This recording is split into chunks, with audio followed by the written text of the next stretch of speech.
Well, 3 days into the month of March, the year 2015. Welcome to the afternoon edition. I'm Mildred Tohaise. In the news, the Ministry of Energy is putting more pressure on the contractor of Karuma Hydropower Dam to ensure that the project is completed on time to heighten implementation of government projects. Touring the project, Energy Minister Engineer Irene Muloni has also cautioned Sinohydro, the contractors of Karuma Hydropower project, to prioritize quality in the construction of the 600-megawatt powerhouse.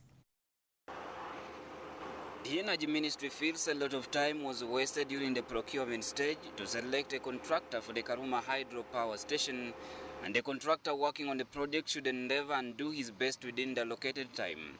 Inspecting the underground technology applied to generate the 600 megawatts at Karuma Hydropower station, Energy Minister Engineer Irene Muloni wants the Sinohydro company to carry out international standards work on the project. This is an underground powerhouse. It's the first of its kind in our country here. So issues of quality are pertinent. The area where this dam is and this project is environmentally very sensitive. It's a national game park, and you know that is one of our major sources of income for this country. So whatever work is being done, you have to be mindful about the environment. The $1.6 billion hydropower project at Karuma is expected to be completed in the next 4 years. Construction of the underground tunnels to access the powerhouse, which will generate 600 megawatts, has been ongoing for the last 1 year. According to the project manager from Energy Infratruck, SK Saxena, the tunnel construction is 95% done. All the works have started, all the works have been done, and the major progress that we have achieved is that we have reached to the powerhouse K1. The powerhouse K1, which is ultimately will be 200 meter by 25 meter and by 53 meter. The Karuma Hydropower project is designed to generate 600 megawatts in an effort to close the energy gap, growing at 50 megawatts per annum. Other power projects for electricity include Simba, designed to generate 183 megawatts by December 2016, and Agago Hydropower expected to generate 600 megawatts. Kenneth Bwire, WBS News. The African Queen Mothers and Mothers Cultural Leaders Network, Uganda chapter, led by the Queen Mother of Toro, Best Kemigisha, have resorted to promoting positive cultural practices as a measure to conquer harmful cultural practice in societies like female genital mutilation and early marriages, among others. We have the details.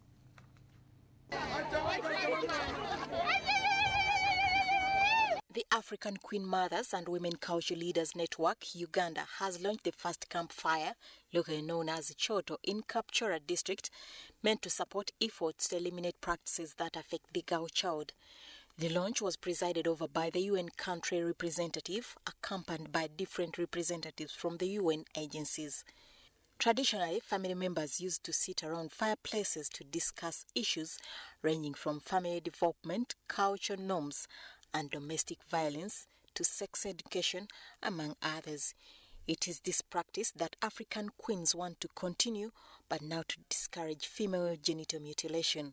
Speaking at the launch of the campaign, the UN resident representative to Uganda, Ahuna Ziwakona, hailed the Queen Mothers for the wonderful campfires concept as the measure to fight female genital mutilation.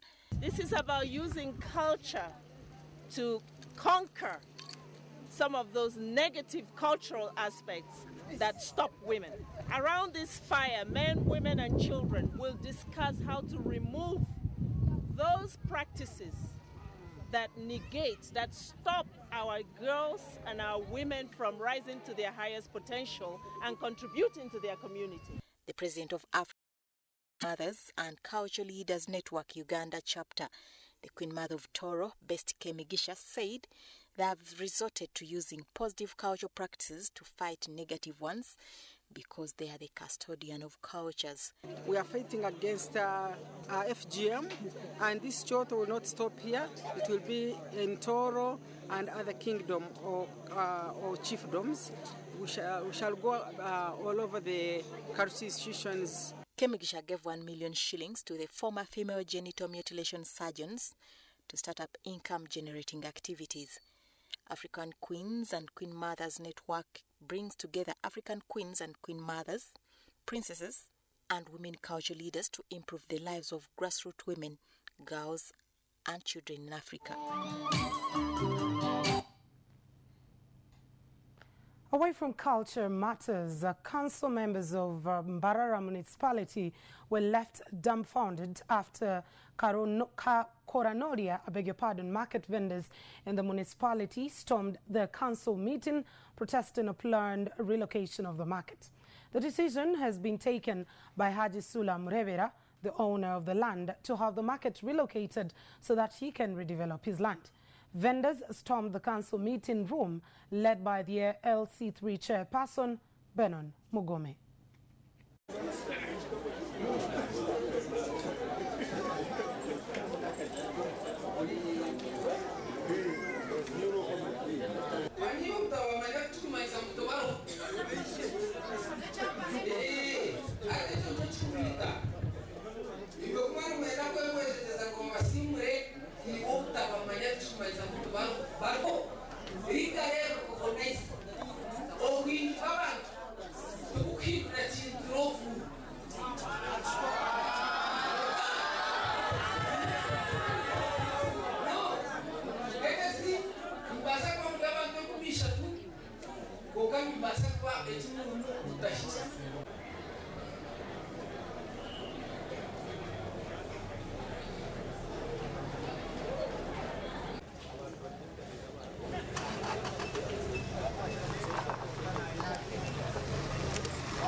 The Kampala Capital City Authority shut down several shopping malls in town over poor sanitary conditions and use of contaminated spring water that has spurred typhoid. The Director of Public Health and Environment at KCCA, Dr. David Seruka, confirmed the shutdown of 7 malls and the ban on usage of spring contaminated water. We have the details in this report. Kampala Capital City Authority closes Mini Price Building, Galilaya, Kwalisau, Nabukera, among others, due to usage of contaminated water from springs and boreholes. This is one of the ways to help fight the spread of typhoid around town.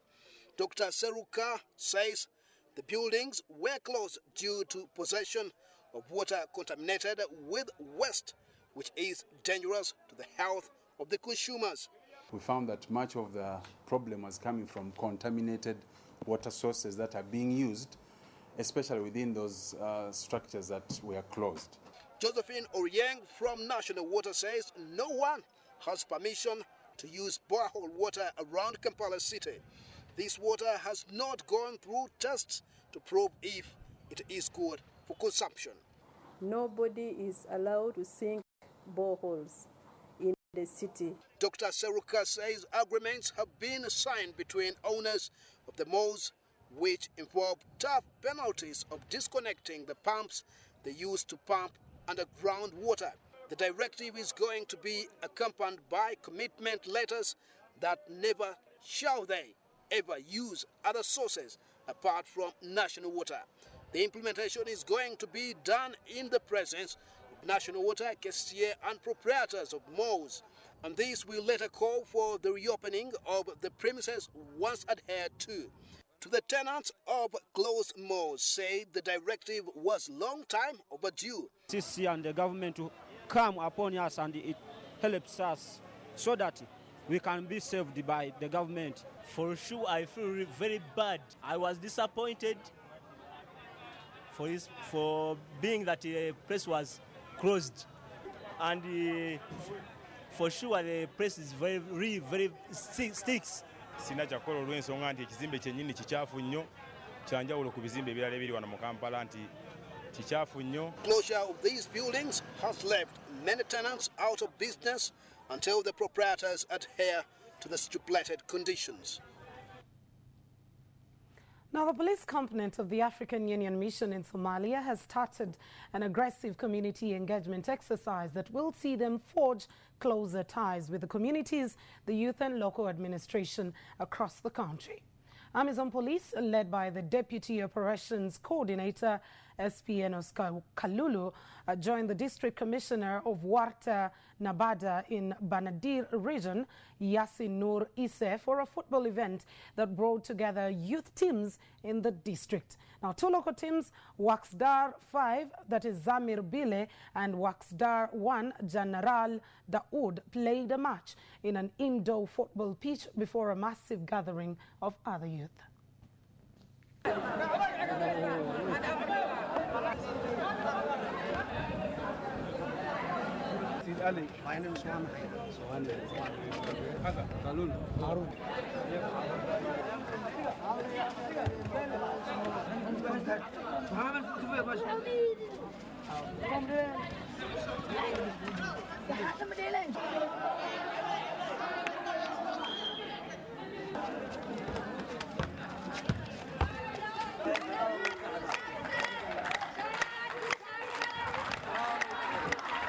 Very happy that the youth in Somalia can now gather together and play football, enjoy themselves because of the relative peace that is existing in Somalia today.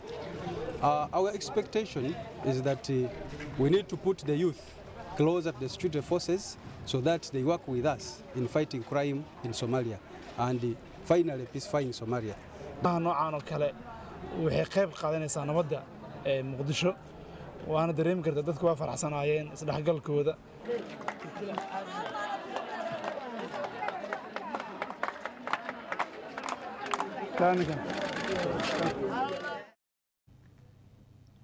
We take a short break. When we return, it will be news happening elsewhere in the world.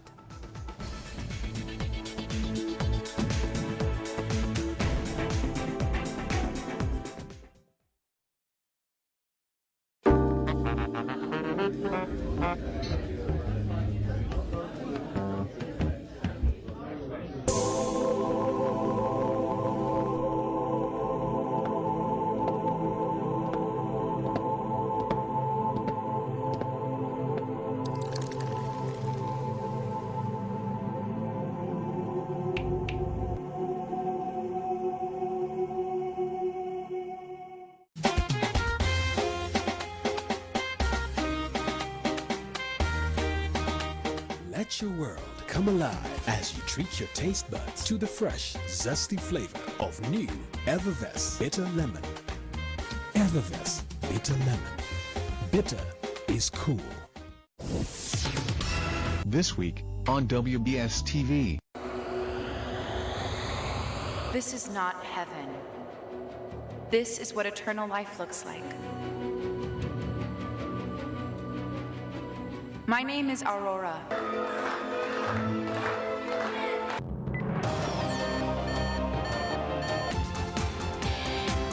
No! No! You've got to take your time in the kissing scene. I say we go out. I really need some fun. And the kiss with Aurora? No, we've got to finish the performance. You can't just dump him like that. Yes, I can, because I'm not in love with him. What you want is to go out with your little friends so you can just forget about that.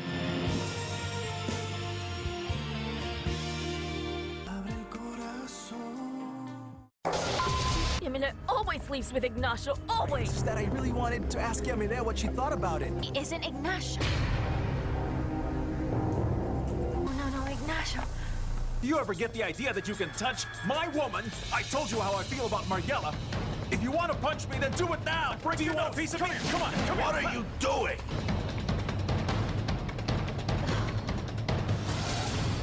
Should I stay or should I go? You're a liar. The only wife of Innocente Castillo is me, who are a worthless whore! Don't insult me. Don't insult me because the one who's immoral and shameless is you. You cheated on your husband and even lied to him about your son. They're both in love with Castillos, and I think that is much worse. Please don't tell me that it's not my business, because it is! Oh, you're so stubborn.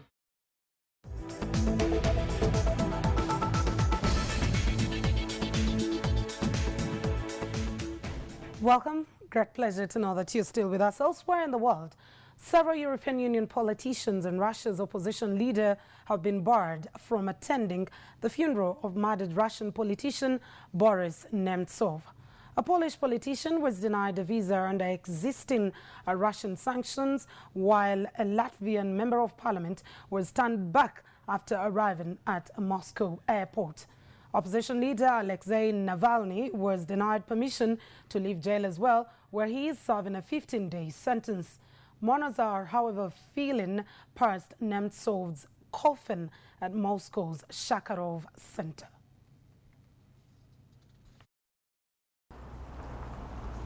Well, the plan is that Boris Nemtsov is going to be the subject of a memorial service. It's going to be taking place in the building behind me called the Sakharov Center. Now, it's named after a famous late Soviet-era dissident. And it's going to be a very well-attended event. As you can probably see over my shoulder, there are fairly large crowds gathering already. We've heard from the European Union delegation here that representatives of all 28 European Union countries are going to be here to pay their respects to Boris Nemtsov. We also know that the Kremlin is sending a representative as well, not anyone particularly high level, but they are sending someone. And then after the memorial service has taken place, the body of Boris Nemtsov is going to be transported to a cemetery also in Moscow, where he's going to be finally laid to rest. Well, the investigators are not revealing that much information about what they are doing at the moment, other than to say that they have seized various pieces of material evidence. They are looking at CCTV footage and they are conducting various examinations, so not exactly particularly revelatory. They have, of course, been talking about the various motives that they believe might have been behind the murder. They've been talking about these motives since he was killed late on Friday night. But these are speculation, it's hypothesis, nothing really concrete has come out so far. One interesting development has been that the woman who was walking with Boris Nemtsov at the time that he was shot, who had been held, not as a suspect, but been held for extensive questioning, she has finally been allowed to return back to her homeland, which interestingly is Kiev, Ukraine. But we'll have to wait and see what the investigation comes up with. Of course, many people close to Boris Nemtsov, close to the opposition movement, are not confident that this investigation is going to come up with anything particularly substantive at all. And now over to Iraq. The Iraqi government forces, backed by allied Shia and Sunni fighters, have begun a large-scale military operation to recapture Saddam Hussein's hometown from the Islamic State of Iraq and the Levant Group. A force comprising 20,000 soldiers and fighters was trying to advance into Tikrit on Monday to force the armed group from the historic city and the surrounding Salahuddin province north of Baghdad. Well, they actually mean that they're making progress in those three fronts in which they're fighting around the edges of Tikrit. They haven't yet gone into the city. And that's really because this is going to be a very tough fight. It's the biggest city they've tried to take back, and it's full of ISIL fighters and laid with explosives. That's one of the major worries. But what they have been able to do is take towns and villages along the way. They set off, many of them, militia members particularly, from the city of Samarra, north of Baghdad, 2 days ago. And in between, they have retaken most of the town of Al-Dor, which was a key base of support for ISIL. So there is still fighting along the edges, and as you pointed out, a huge Iranian component there. Sources on the ground tell us that Qasem Soleimani, the Quds Force commander, actually is on the ground directing the fight, along with the Iraqi military and Iranian-backed militias. The assault on Salahuddin. Iraqi forces have already recaptured towns in this northern province from the Islamic State of Iraq and the Levant. But their prize is Tikrit. The city is the birthplace of former Iraqi President Saddam Hussein and the heartland of the Sunni Muslim community. This is prepared for the ISIL rats. We will crush them all over Tikrit. The city was seized by the Islamic State of Iraq and the Levant during a blitz attack last summer. Today we launched this offensive to liberate the people of Salahuddin province, and that will include Samara, Dulaiya, Al Dujail, Al Alam, Al Dur, Tikrit, and all the other areas. This is a campaign to cleanse and liberate the province from the filth of ISIL. Our goal is to liberate them from the tyranny and terrorism of ISIL. A force of around 20,000, backed by fighter jets and helicopters, has stormed Tikrit. Shia militias and 2,000 Sunni tribal fighters have joined this massive army operation in Salahuddin.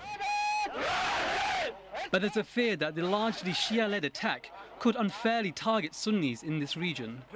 Returning to parliament after a 2-week boycott, Sunni politicians say threats have been made against people living inside the province. The army says it's recaptured the town of Dur from a group loyal to ISIL. Iraq is getting significant support from its neighbour Iran. This video from Iranian state TV is said to show the offensive. The commander of Iran's elite Revolutionary Guards Quds Force, General Qassem Soleimani, is heavily involved. Tikrit is the biggest challenge so far for Iraq's military. It's also a test as the country prepares to take back Mosul in the coming months, the stronghold of ISIL in Iraq. And that is all we had time for on the afternoon edition. Thank you for being a wonderful audience. I'm Mildred Tohaise. Good afternoon.